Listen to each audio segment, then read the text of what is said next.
هبوط أرضي مفاجئ في منطقة شبرا الخيمة. تعال أقول لك إيه اللي حصل. زي ما أنت شايف في الصورة كده، ده هبوط أرضي مفاجئ حصل في منطقة شبرا الخيمة.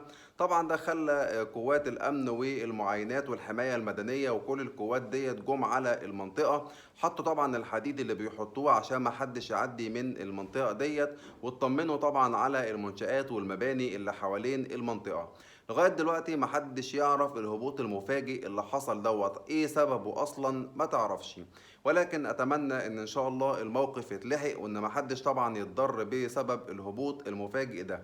كل يومين ثلاثة بنسمع عن عقار بيقع، إن كان في السيدة زينب ولا إن كان في حدائق القبة، ودلوقتي هو حصل هبوط مفاجئ في الأرض في منطقة شبرا الخيمة.